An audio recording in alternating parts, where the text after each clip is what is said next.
I'd like to welcome everyone to the Logan Rotary Club. Today we have Ray Perry with us. He's the code enforcer for Logan County.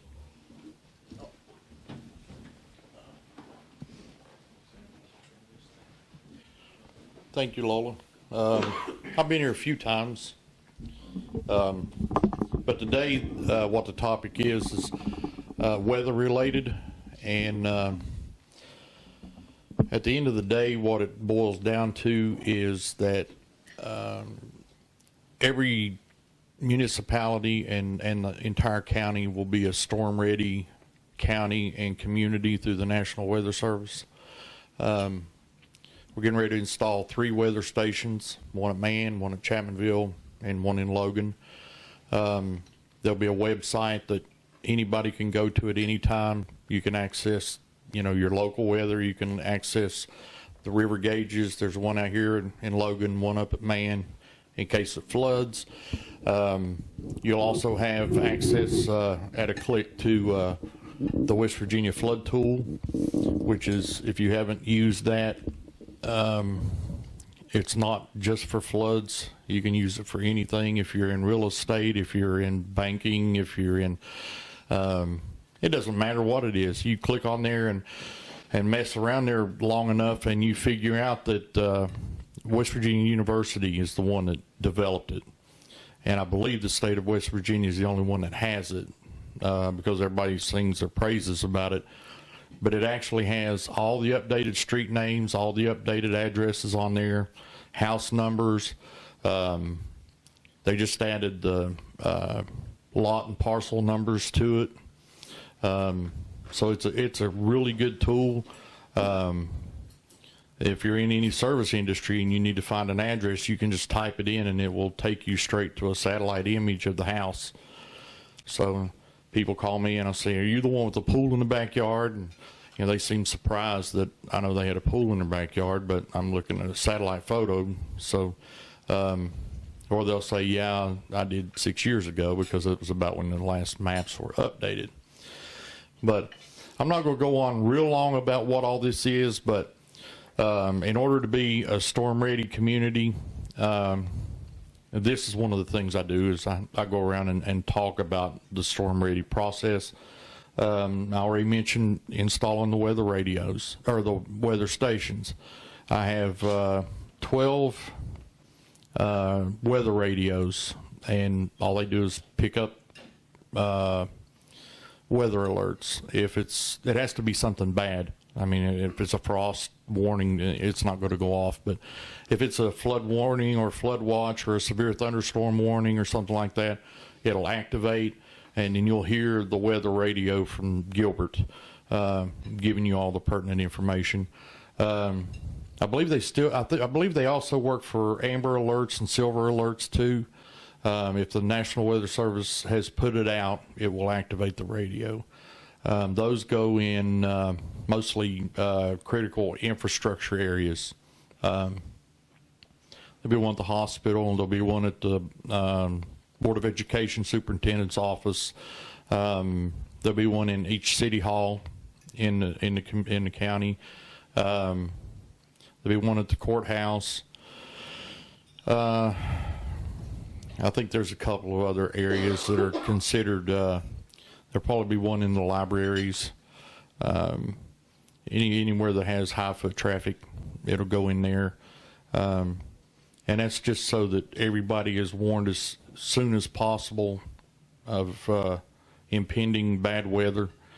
And also part of that is a plan for the entire county, that in the event that everything, the worst case scenario, everything goes out, the local fire departments, police departments, ambulance services, anybody with a PA system on their vehicle will drive around like you see during hurricanes, when they, or have a mandatory evacuation. You'll see a sheriff's car rolling down the street telling everybody, they have to be out by 9 p.m. or whatever. But that's another part of it. And what that does, along with the program that Jerry and I are working on, we're working on the electricity aspect of it, where nobody that is requesting new service, we'll have it hooked up until we determine whether they're in the floodplain or they're not in the floodplain. And if they are, did they get the proper permits and, things like that. So that will alleviate the problem of the weekend manufactured home movers and that kind of thing. And or people just, could stick build a house or bring in a tiny house and, drop it off a rollback and request service, and with nobody knowing, they're just sitting there waiting to be washed away. So I'm really glad that we get to do that. That puts us at a more restrictive level than the state model ordinance for floodplains. But all of this, what it boils down to, and I don't know if it would have any effect on anybody here, but we're going to enter the CRS program through the NFIP, the community rating system. And when you enter that, right now, anybody that's not a member is a class 10.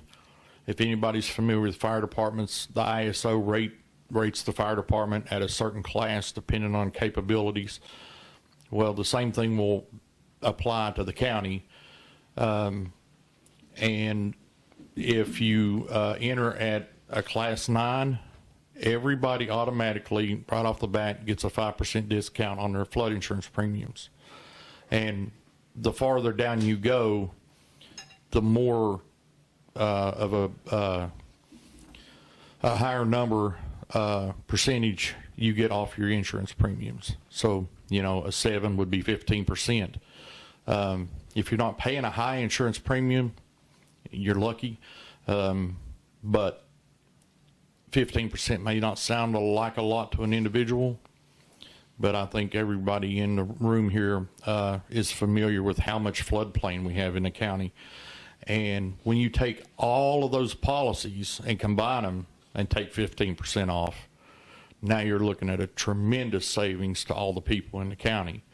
And so that's what the talk for today is really geared toward, is that final outcome of trying to get to enter the CRS program at as low an ISO rating as possible. Some things that people may not be familiar or may not have known about, and it goes hand in hand with all of this, is the county adopted the state building code, including the property maintenance code. So that is more points toward the CRS program. I'm a certified floodplain manager.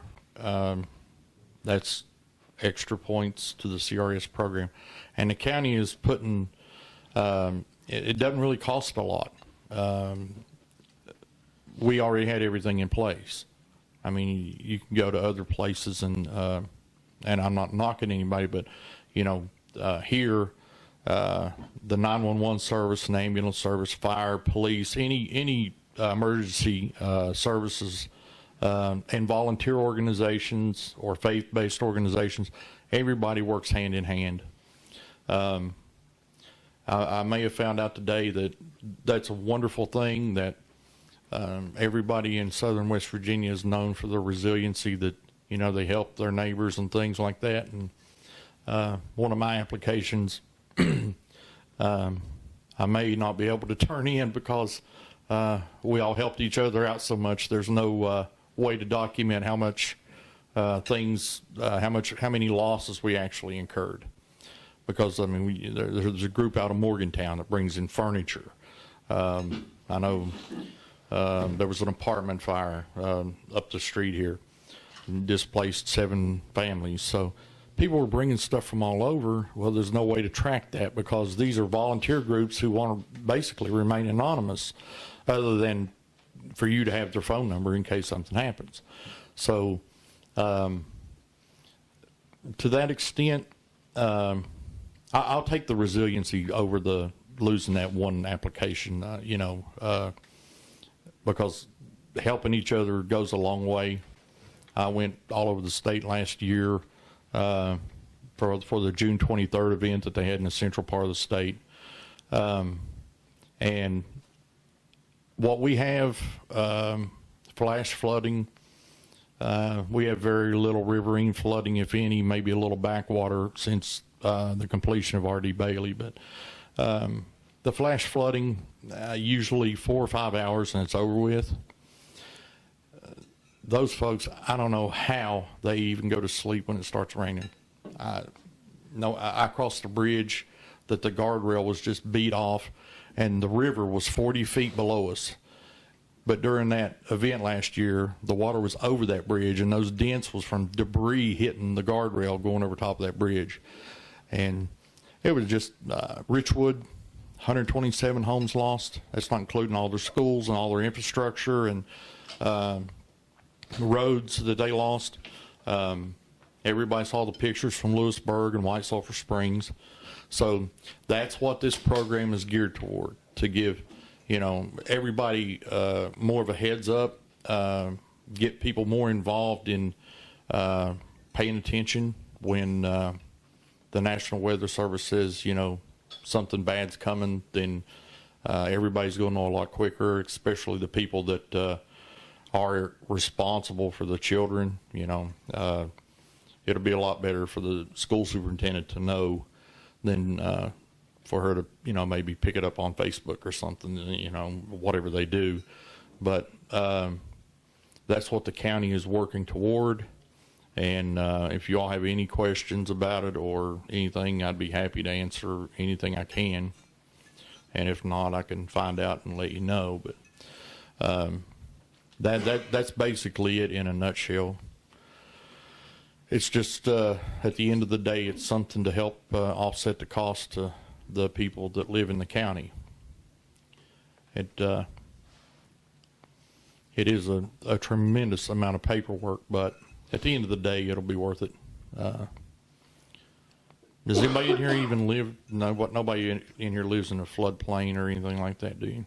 I wouldn't think. I don't, because I just looked around the room and it's like, well, I could pick Jerry out, and well, I know where Eddie Joe lives and Clinton and Michael and everything, but if you're in the insurance business or you're in the power business or you're in the banking business, stay away from those places, because that check may seem like a lot that you get from FEMA, but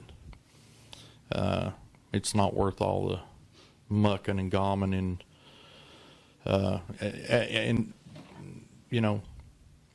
in today's society, it's definitely not worth getting out in.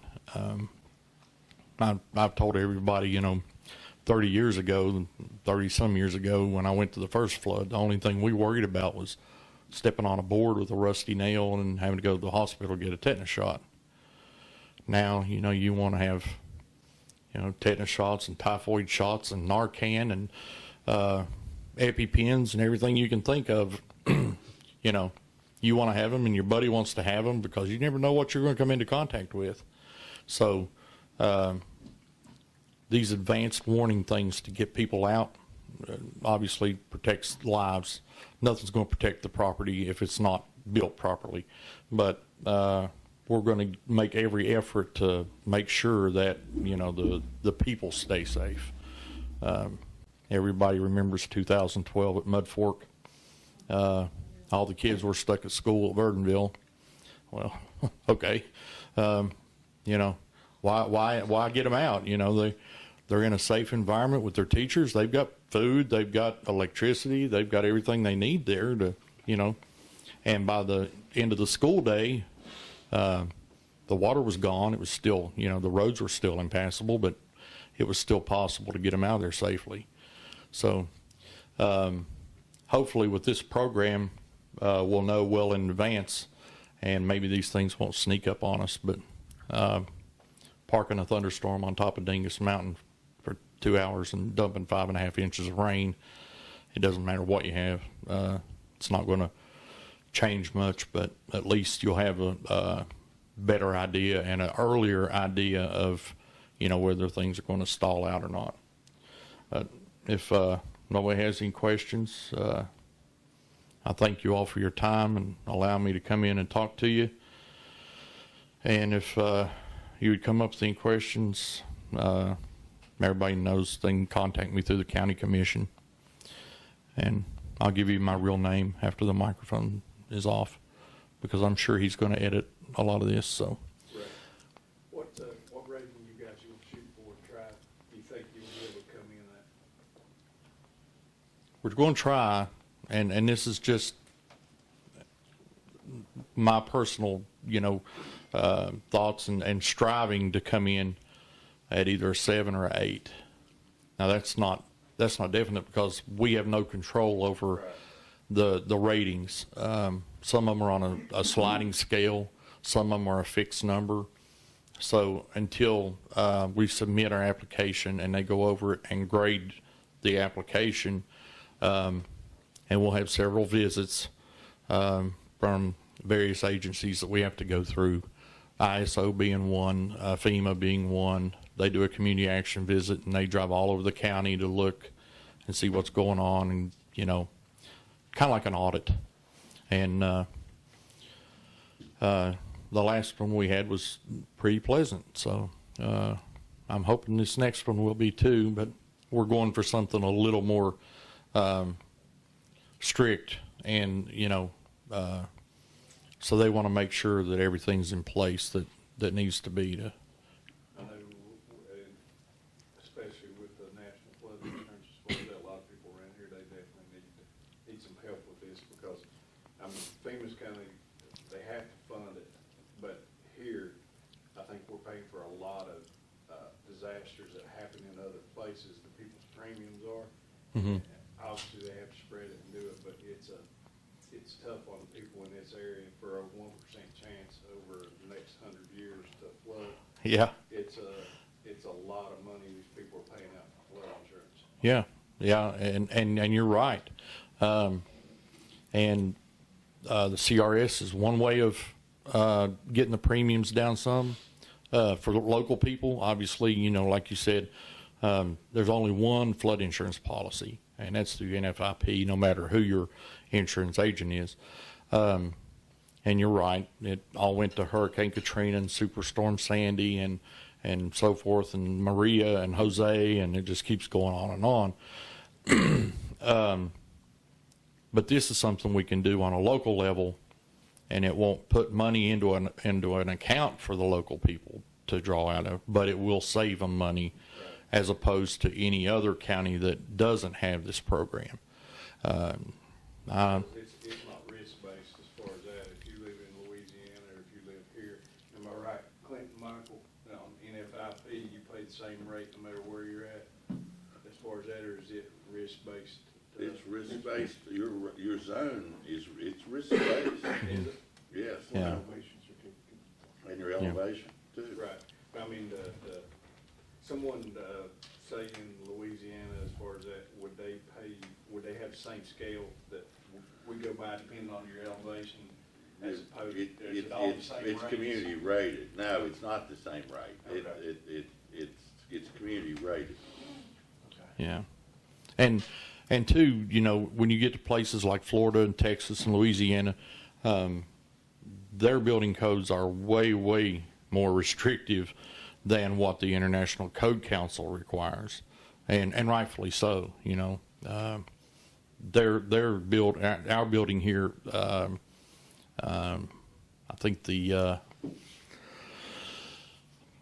snow load is 30 pounds per square inch, but the wind velocity, you only have to build to 90 miles an hour. Down there, 90 mile an hour wind is pretty much just a light breeze sometimes for them, because you see Jim Cantori and those people out in those hurricanes, and I don't know why they do that, but I guess it makes for good TV. But flying stop signs and stuff going by, no, I'm going to be inside that hotel, not standing out in the street. But yeah, they do have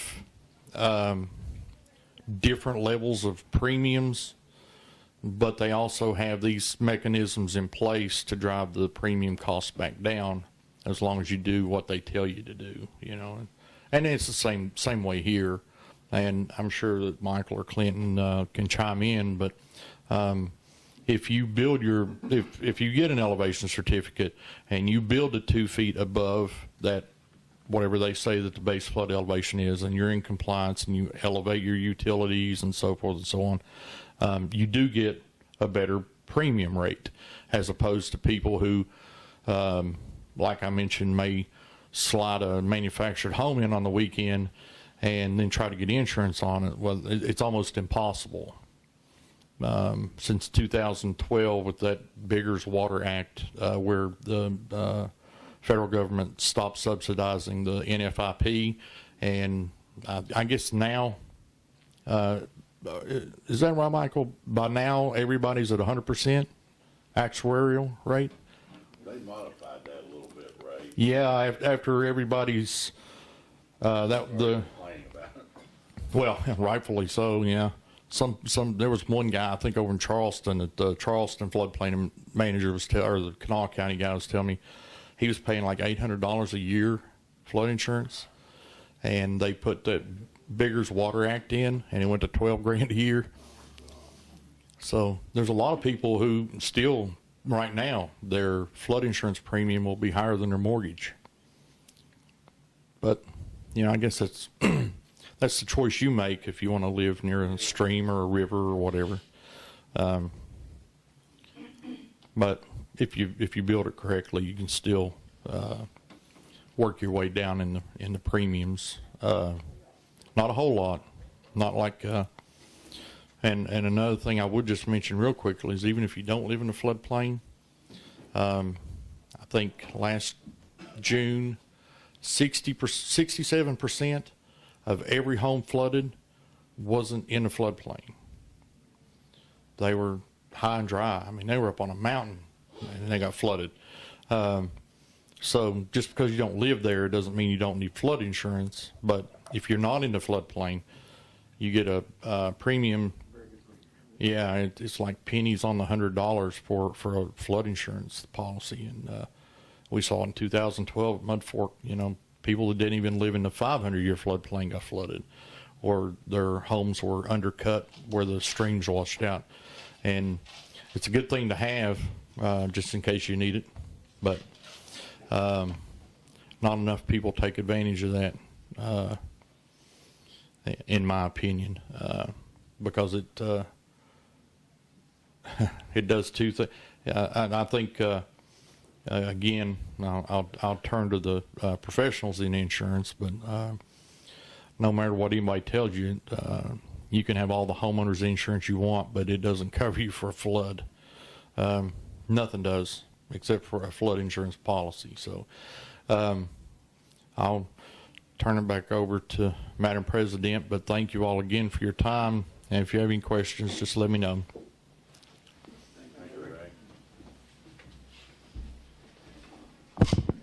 We'd like to thank Ray for coming and hope you all will join us again next week.